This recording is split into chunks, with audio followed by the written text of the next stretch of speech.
Continuamos en este Vigo Debate. Lo habíamos dejado anteriormente comentando un poco estas declaraciones del ministro José Luis Escrivá, dando a entender que a lo mejor hay que alargar la edad de jubilación hasta los 75 años.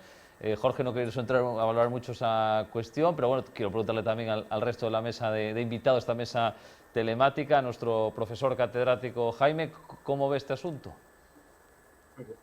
Mira, Marci, a mí me parece que todos y todas somos responsables das relacións laborais de seguridade social neste país. ¿No? Cada un na súa posición particular. Jorge, como representante empresarial, en fin, cada un como representante sindical, como suíces, inspectores de traballo. E por eso digo que o que fixo o ministro de Seguridade Social foi unha absoluta irresponsabilidade indigna de alguén que ocupa o cargo de ministro. Mais na época na que estamos.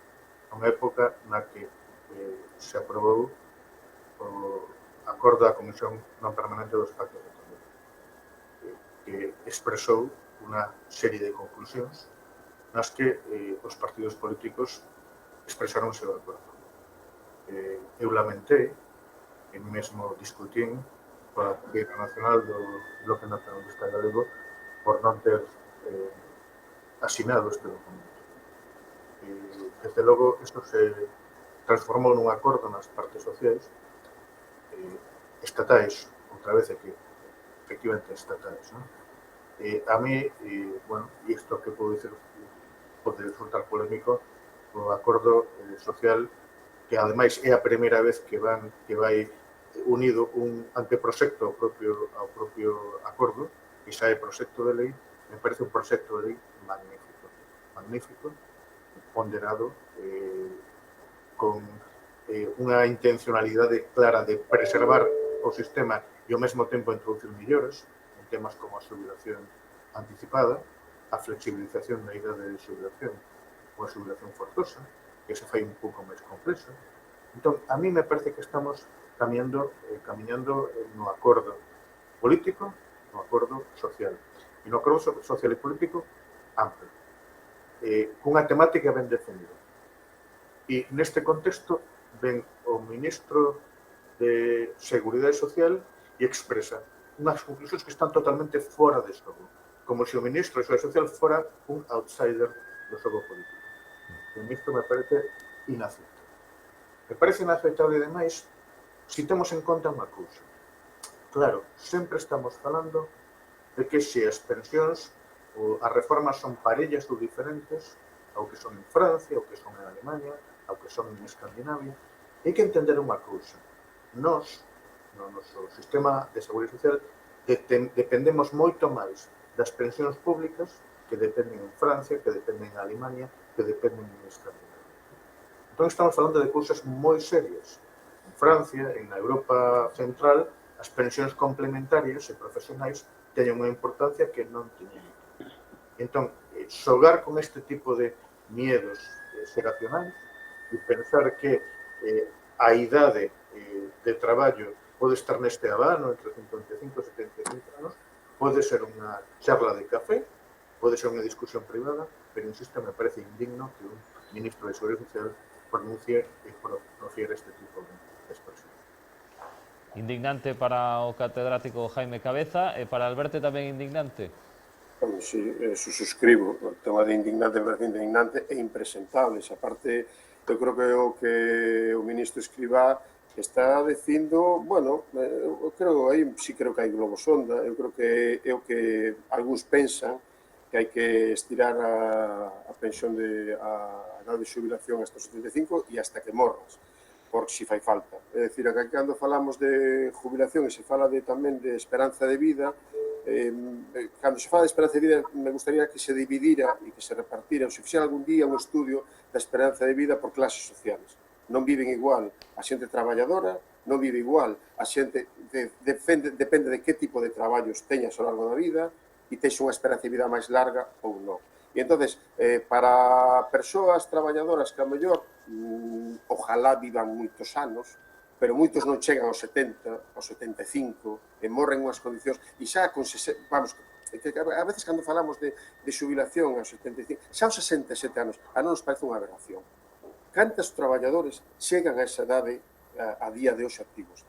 Cantos traballadores non collen invalideces, non acaban a súa vida laboral muitísimo antes e chegan con pensións de miseria. É dicir, a mí falarme ahora de 75 anos, depois tamén se dice, en algunha tertulia escoitei, bueno, que o que pretendía era falar de certo tipo de profesións, podía ser, bueno, non me quero meter no campo de Jaime na universidade, por exemplo, que podían estar hasta os 75, hasta os 80, que tampouco estou moi de acordo, por unha razón que tamén os recursos da universidade non son infinitos, e eu supoño que se moita xente está ao infinito, estás cerrando tamén a porta que entre xente nova na universidade, respetando a experiencia, a sabiduría de toda a xente maior que sigue e que todo é unha sapiencia que non se pode perder. Agora ben, tamén, se os recursos son limitados, estaremos de acordo que estamos limitando a entrada na universidade de xente nova. Pero bueno, non me quero meter nese campo, Jaime, porque non é meu campo, non vai a ser que me caiga algunha bofetada. Pero sí digo... A ver se se vai enfadar Jaime tamén. Así sí. Pero que sí digo que nos, o mundo do traballo non podemos decir en xeral que hai unha esperanza de vida. Sí é certo, pero non podemos generalizar. E xa digo, e por lo que nos estamos vendo, moitísima xente do mundo do traballo non chega nin aos 67, nin aos 65, chega moitísimo antes, destropeada físicamente, destropeada por os ritmos de traballo, por unhas condicións realmente inhumanas. Entonces, entrar neste debate ahora, se hai que alargar, non sei que, me parece non só estéril, sino non sabemos que se esconde detrás, e de verdad, eu creo que non hai que empezar a falar dos 75, eu creo que hai que volver a retomar o debate de volver aos 65 anos como idade tope de xubilación. Creo que hai que volver a eso e hai que replantearse dunha forma seria. Eu personalmente tamén digo, non se trata de que as pensións, eu creo que as pensións, polo que temos falado moitas veces, non creo que estén en perigo. As pensións non están en perigo. O problema das pensións, o que falamos moitas veces, é a precariedade laboral e os baixos salarios, e se non se ingresa a caixa das pensións, non se ingresan cartos, evidentemente non vai haber cartos, pero é un problema máis de fondo, e por eso uno co punto anterior do salario mínimo. Hai que dignificar os salarios. E se entran cartos na caixa de pensión, non vai haber problema. E outra cousa, e non vai haber problema nunca, porque se algún día hai problema, para iso están os orzamentos xerais do Estado como unha parte importante dos Estados europeos. Non creo que ningún goberno este disposto a xogarse o tipo, sinceramente, co tema de xogar cas pensións. Porque eu creo que moitas veces nos están metendo ese medo para que estemos constantemente neste debate e o único que está fomentando é o medo no corpo de decir e ver a necesidade de aumentar esa edade de xubilación. Por iso eu, xa digo, niego a la maior o señor Escrivá, o ministro, me parece que non sei se o dixo conscientemente o plan tertuliano, pero eu, sinceramente e coloquialmente, creo que se pasou outros pueblos. Que sepas, Jaime, que Alberto quere te xubilar en breves, non? Non hai ningún problema. Eu xa sei que son un privilegiado a todos os niveis e, por tanto, eu admito, evidentemente, o elemento de relevo xeracional. Pero me gustaría quedar na universidade, aínda que fora con este título honorífico de méritos sen percibir retribucións. Bueno, cambiamos de tema porque antes decíamos que no hubo acuerdo con los empresarios con la subida del salario mínimo, pero sí ha habido con la prórroga de los ERTEs, que van a estar hasta el 28 de febrero, por tanto, bastantes meses por delante, 5 más, y parece que aquí todas las partes están satisfechas. Jorge, entiendo que aquí sí, ¿no? ¿Te ha gustado un poco lo que se ha acordado? No sé si has leído ya la letra pequeña del acuerdo, pero entiendo que es una muy buena noticia para los empresarios, esta prórroga de los ERTE. Como dices, estamos en la lectura de la letra pequeña, bueno, que alguna tiene y hay que ver cómo se ponen en marcha algunas cosas, ¿no? Hombre, en líneas generales, claro que estamos satisfechos y demostramos, creo que los empresarios, que cuando las cosas se plantean bien, aunque tarde, pues, y tienen unos objetivos claros, y yo creo que todos estamos de acuerdo en que los ERTEs tenían que ser prorrogados, que ahora que ya estamos al final, parece, de este impacto COVID y que empieza a vislumbrarse la reactivación económica, no podíamos quedarnos en terminarlos en este mes. En líneas generales estamos de acuerdo, se ha prorrogado algo más de lo que nosotros veníamos pidiendo, se pidió desde el principio hasta 31 de diciembre, es verdad, se prorroga hasta el 28 de febrero, es una buena noticia. A los autónomos el cese de actividad también se les reconoce y la prestación extraordinaria también es una buena noticia. Las exoneraciones están bien, la verdad es que La prórroga automática ahora de octubre era algo que era imprescindible, porque esto fue aprobado en el Congreso, en el Consejo de Ministros de ayer. Y desde ese punto de vista, hombre, hay que trasladar al Gobierno que basta ya, ¿no?, de dejar estos acuerdos tan importantes para el último día por la noche y tenernos el domingo en la penúltima reunión y el lunes por la noche y tener que hacer un comité ejecutivo de COE el lunes por la noche. Imagino que el resto de los agentes sociales le ha pasado lo mismo, ¿no? Pero, hombre, nos gustaría poder disfrutar algo los domingos y no tener ni reales decretos ni acuerdos de este tipo, ¿no? Pero dicho eso, bueno, pues es un instrumento que se ha demostrado que tiene una muy buena flexibilidad, creo que se debería profundizar en ello. Y en cuanto a la letra pequeña, ¿qué nos preocupa? Pues el que las exoneraciones vayan ligadas a la formación. Sí. Puede generar un trastorno en algunas empresas, posiblemente en pequeñas, que tengan su crédito formativo ya agotado a estas alturas del año y por tanto tengan que seguir poniendo dinero. Un matiz, las exoneraciones que se van a producir y por tanto estos abonos de formación no es dinero público, es dinero empresarial y sindical, salen del 0,7% que nosotros pagamos si va con crédito formativo. Y nos parece que para haber planteado esto, que ya se estaba hablando desde hace mucho tiempo, tuvimos que haberlo hecho mucho antes para que este trimestre, octubre, diciembre y enero, se pueda organizar una formación a la medida de lo que necesitan nuestros trabajadores en ERTE para que se reincorporen cuanto antes a un puesto de trabajo que posiblemente sea diferente del que tenían hace año y medio cuando todo esto empezó. Entonces, bueno, un poquito de previsión, un poquito de pensamiento estratégico, aunque solo sea de 5 meses, pues se le hubiera pedido. Pero bueno, en general valoramos satisfactoriamente el acuerdo. Jaime. Bueno, a verdade é que me sinto privilexiado porque parece que a Jorge todas as preguntas coen así de sorpresa e falar del segundo é moito máis Bueno, en todo caso me vou permitir discrepar de Jorge un pequeno aspecto máis formal que material, pero que es que me parece que é importante dicirlo, ¿no? O 0,7 de formación profesional é dinheiro público. É dinheiro público. Isto é moi importante terlo moi en conta, ¿no? Eu son dos que defendo que a formación profesional debe ser algo gobernado polas partes sociais. Pero para dicir iso, antes debíamos entender que son cotizacións sociais. E a formación profesional, por tanto, son achegas públicas que logo distribuimos conforme a criterios transparentes e democráticos, gobernados, iso sí, polas partes sociais. Bueno, con esta pequena discrepancia que é de forma, non é de fondo, sí que quixera expresar evidentemente miña satisfacción polo acordo e polo decreto lei que esa saiu hoxe no BOE. Non saiu o salario mínimo, pero sí que saiu o 18 de 2021. ¿No? Entón, bueno, as cousas que di Jorge, conforme totalmente. Conforme con esta tamén incidencia en que estos son os ERTES da formación. Como, por certo, sempre quiso o Estatuto dos Traballadores, ¿no? Os ERTES deben ir vinculados á formación. E está ben que sexa así. E está ben que sexa así porque é posible agora. ¿No? Agora que estamos en 250.000 traballadores e traballadoras en ERTE, máis ou menos.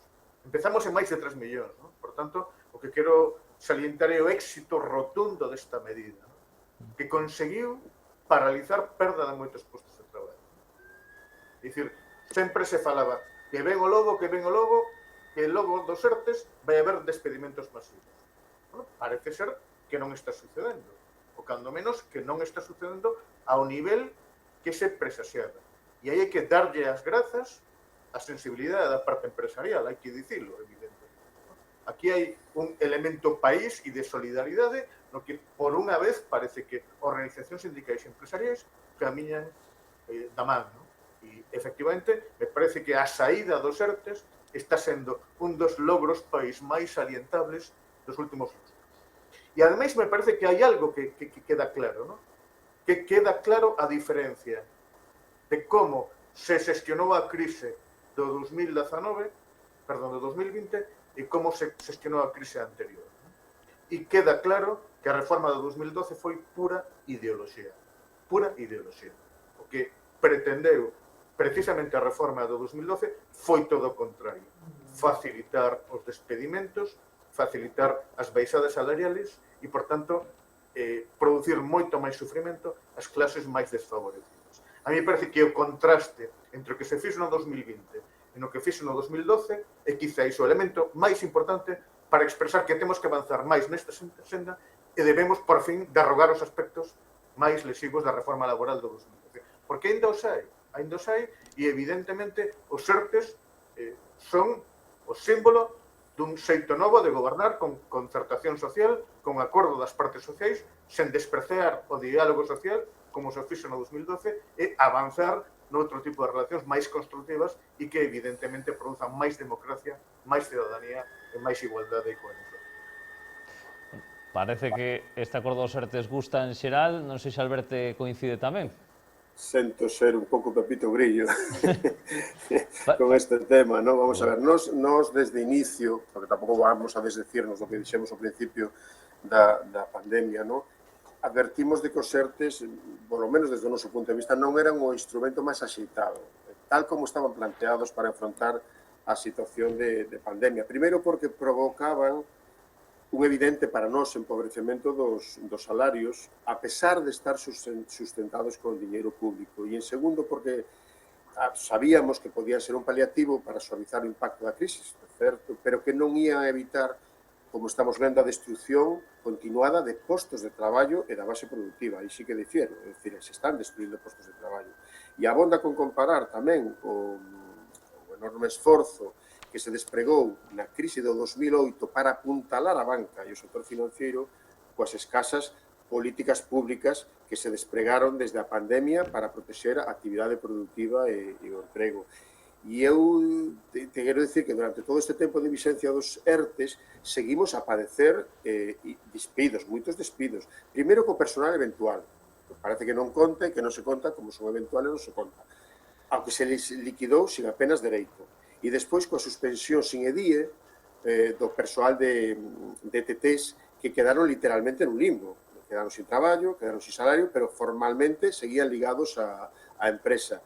E tamén comprobamos que hubo un abuso do despedimento por sanción ou imposición de modificacións sustanciais que se aplicaron nese momento. E fíxose e seguese a facer, desde o meu punto de vista, moita propaganda con ERTEs, porque, xa digo, non creo que sean a solución, a mellor un mal menor, non digo que non, pero creo que habría outra solución. E tal como denunciamos hai anos, as sucesivas reformas, eu estou de acordo con as reformas que se aprobaron, non solamente a do PP, sino tamén a do PSOE, acabaron por facer un instrumento a favor da patronal para impoñer ERES e ERTEs de xeito indiscriminado, porque se aplicaron ERTEs de xeito indiscriminado. E no caso concreto dos ERTEs facilitados pola última reforma laboral e que se están a impoñer aplicando os acordos do diálogo social, que, por certo, nós non participamos ni estamos de acordo, estes non supoñen unha protección real nin eficaz da clase traballadora, sino que se convertiron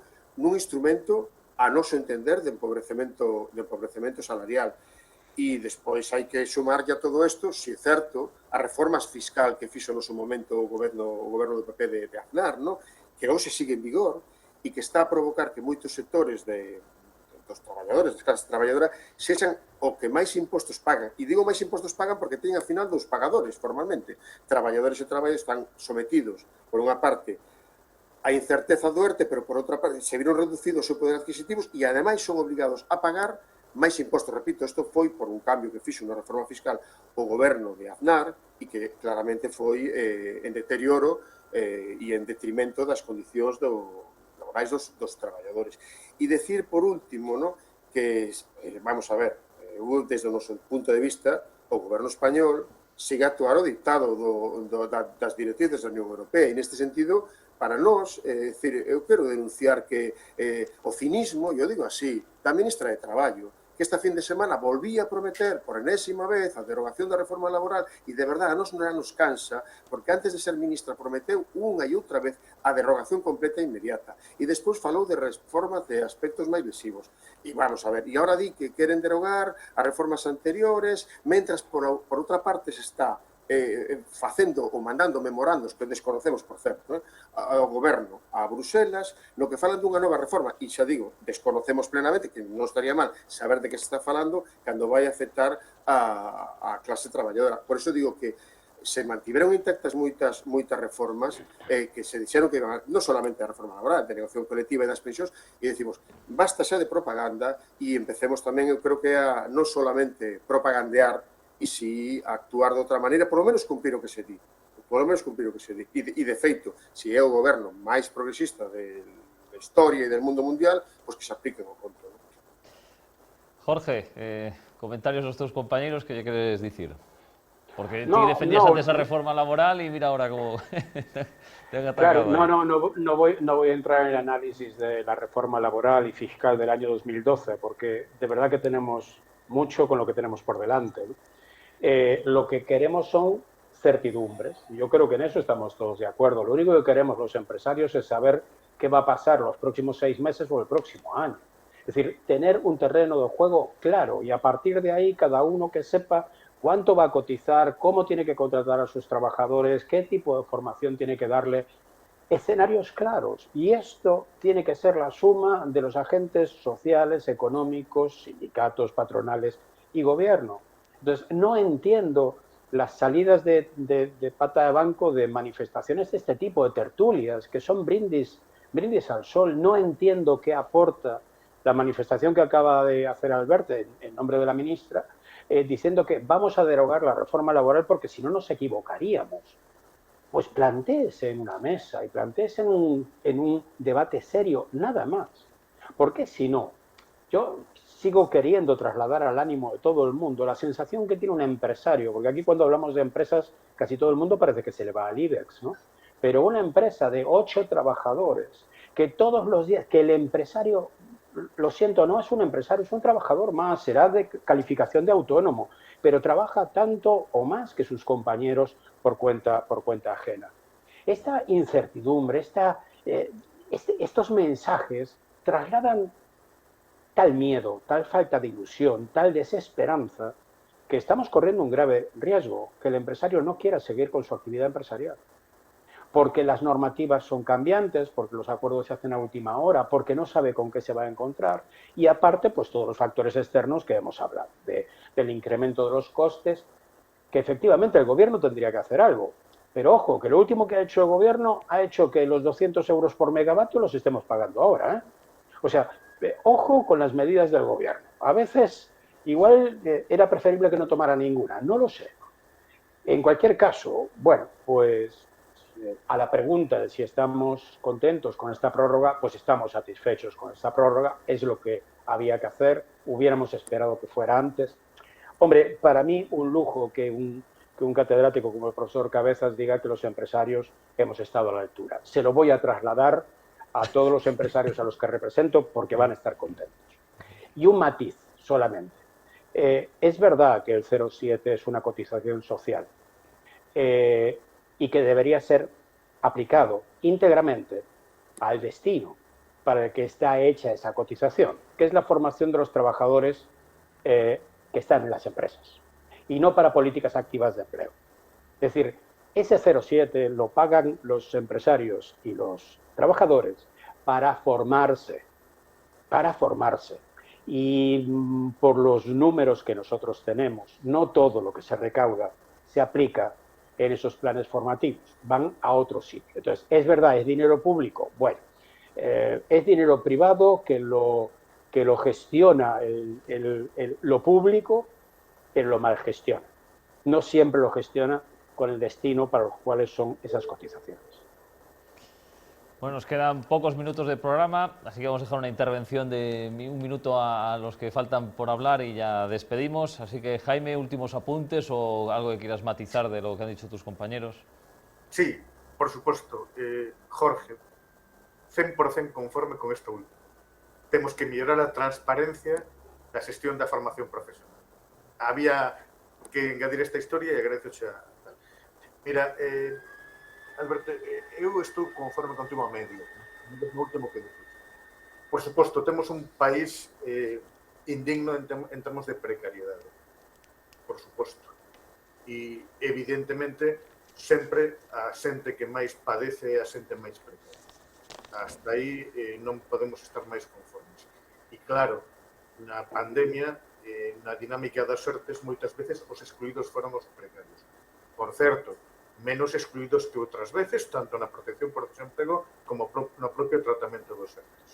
Por tanto, tamén hai que ver a botella medio chea. Segundo, e a mí me parece máis importante, para mí os tres sindicatos máis representativos en Galiza, non dicen senón en Galiza, merecen o mesmo agarimo, a mesma consideración e o mesmo diálogo franco e transparente. A mí o que non me gusta é facer de non participar no diálogo social un valor sindical. Porque me parece que debía ser justamente o contrario. Participar no diálogo social é un valor institucional. Outra cousa é que non se dean as circunstancias. Eu non vou criticar a CIGA por unha cousa ou por outra, pero sí que me gustaría que como vocación sería estar no diálogo social. Moitas veces me critican en comisións en UGT por defender a CIGA e en CIGA, polo contrario, por defender a UGT e a Comunidade. E a mí me parece que necesitamos neste país que se acheguen as posturas do sindicalismo máis representativo. Porque estamos nas mesas de diálogo social. Jaime, sí. Teño que cortarte porque es que nos temos que ir. Alberto, tes 20 segundos nada máis, o sea que breve, por favor. No, vamos segundos. A ver, me parecen estupendas e aparte moi interesantes as intervencións dos compañeiros, ¿no? Solo decir que nós non creemos no diálogo social porque non creemos no pacto. É dicir, unha cosa é o diálogo social e outra cosa é a negociación. E nós entendemos que o diálogo social coarta moitas veces a propia negociación, que tú antes mencionabas, Jaime, como é a negociación colectiva, como son moitas negociacións que o diálogo social está coartando. Se o diálogo, e decimos, non estamos de acordo co diálogo social, goberne quen goberne, e o demostramos en este país cando gobernou tamén a esquerda e o nacionalismo. Nós, non é un xeito de vivir en contra do diálogo social. Nós temos que negociar, temos que moitas veces pactar e chegar a acordos. Pero o diálogo social, tal como está entendido, dende a cúpula, sin haber unha transparencia clara, sin haber realmente negociación nas empresas, entendemos que o diálogo social está coartando o que a negociación colectiva a que antes tú facías mención e eu comparto plenamente. A negociación dos convenios a nivel provincial, etc. E moitas veces eses acordos son interconfederales e a nivel de Estado o único que están facendo é capando a negociación real nas empresas e nos sectores, xa digo, sean nunha empresa, nun sector, ou convenios provinciales, etc. Temos que deixarlo aquí, 20 segundos depois é case un minuto. Temos que deixarlo. Por vos creo que seguiríades un rato máis, pero o tempo é o que dá, así que moitísimas grazas aos tres, a Jorge Cebreiros, a Jaime Cabeza, a Alberto González por estar hoxe con nos. Unha aperta e que vaya todo moi ben. Graciñas. Gracias. Buenas tardes. Salud. Muy interesante y la semana que viene más en este Vigo Debate aquí en Televigo. Gracias como siempre por estar al otro lado de la televisión. Adiós.